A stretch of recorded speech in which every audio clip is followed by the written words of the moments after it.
चौराहे पर, गली में और ब्राह्मण के घर, वृक्ष के नीचे, वन में, गौशाला, तालाब आदि पर घी या तेल से दीपक जलाना चाहिए। उत्तम है, अति उत्तम है।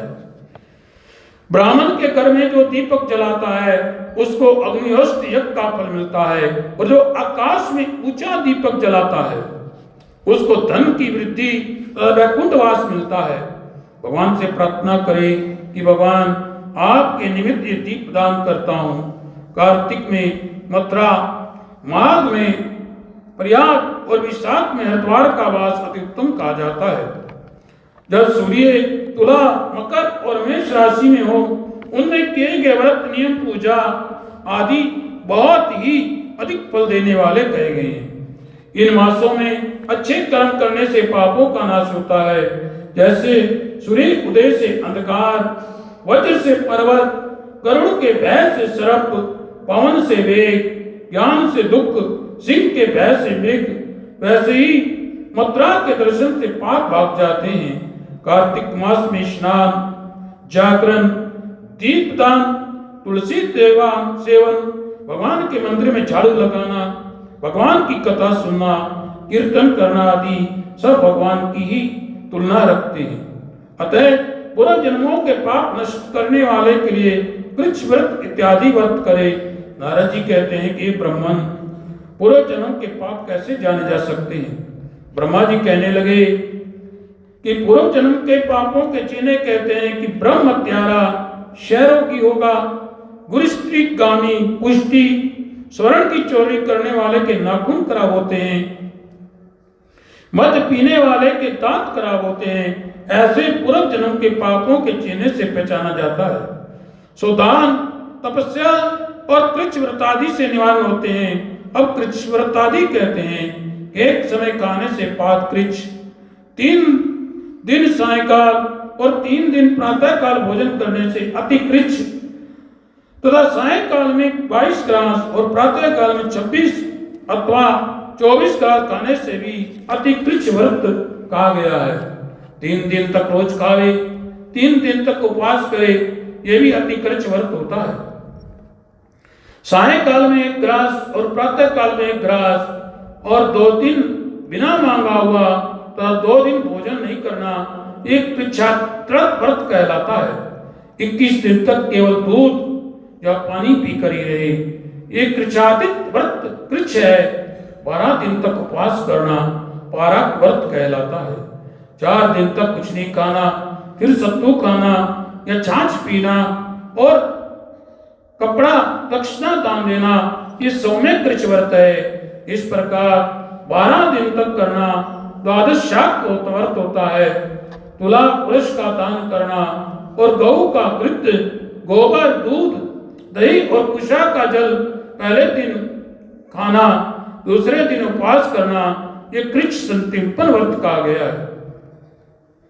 3 दिन गौमूत्र, 3 दिन गौ के गोबर, फिर 3 दिन दही, फिर 3 दिन दूध, फिर 3 दिन घी खाए, ये महासंतापन व्रत है जो सब पापों का नाश करने वाला है। ऐसे ही गुलर, कमल, बेल, इनके पत्तों का पत्ते या कुशा का जल ये प्रतिदिन पीने से उन कृच्छ व्रत होता है। और 3 दिन व्रत करके पहले लिखी वस्तुओं का काढ़ा होए तो पूर्ण कृच्छ व्रत होता है।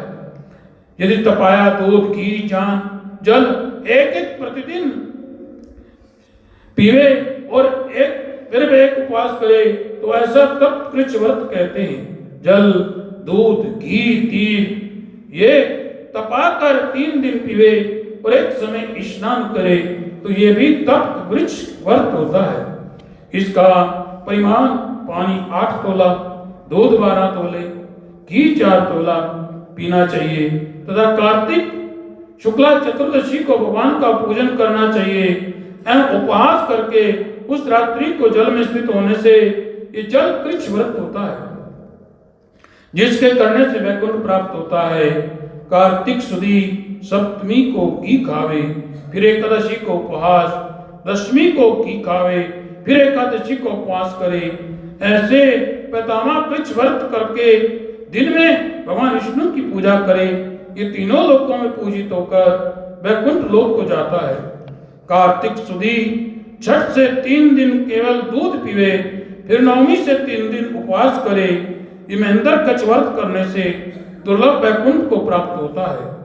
3 दिन तक अन्न खाए, फिर 3 दिन तक उपवास कर भीषण पंचक व्रत तक करता है। ये वैष्णव कृच्छ व्रत होता है। जो मनुष्य प्रतिपदा से 5 दिन तक केवल दूध पीकर रहे, फिर 5 दिन तक दही खाए, एकादशी और द्वादशी को भगवान का पूजन करे, ये भास्कर कृच्छ व्रत होता है। इसमें श्वेत दीप का वास मिलता है तथा शुक्ल पक्ष की प्रतिपदा से एक ग्रास बढ़ाना और पिछल पक्ष की को कम करना, अमावस्या को कुछ न खाना, ये चंद्रायन व्रत वृद्धि है। 1 ग्राम ग्रास 2 तोले का या जितना मुंह में अच्छी तरह से आ जाए। कृष्ण वृक्ष के आदि के 3 14 5 ग्रास भोजन करके किसी प्रकार एक पक्ष में 240 ग्रास पूरे करे, यह भी चंद्रायन व्रत है। यदि 8-8 ग्रास प्रतिदिन दिन के 12 बजे खाए तो ये अति चंद्रायन व्रत कहलाता है। गौ के 4 सतनों का दूध 7 दिन, फिर 3 सतनों का, फिर 7 दिन तक 2 का और फिर 6 दिन 1 का दूध पिए और 3 दिन तक पवन भक्षण करे। ये समायन नामक व्रत सब पापों का नाश करने वाला होता है। गेहूं चावल की कांजी, दही, दूध, घी, पानी और पंचगव्य से सब चीजें नियम से कार्तिक महीने में खावे तो ये साप्ताहिक कृच्छ व्रत करने वाला भगवान विष्णु लोक को प्राप्त करता है। पलाश, बेल, गुलर इनका काढ़ा, उठाया हुआ दूध पीवे, एकादशी व्रत रखे और द्वादशी को पारण करे तो उसको भी वैकुंठ वास होता है। जो मनुष्य कार्तिक सुदी सप्तमी, अष्टमी, नवमी, दशमी को जल कमल के नाल के भीतर का डोरा, वेद के पत्ते, कमल इनको खावे तो एकादशी को उपवास करे तो ये लक्ष्मी व्रत होता है। इसको करने वाला भगवान के शिष्य वैष्णव गति को प्राप्त होता है। प्रातः काल 4 और साय काल में प्रतिदिन खावे तो ये शिव चंद्रायन व्रत होता है।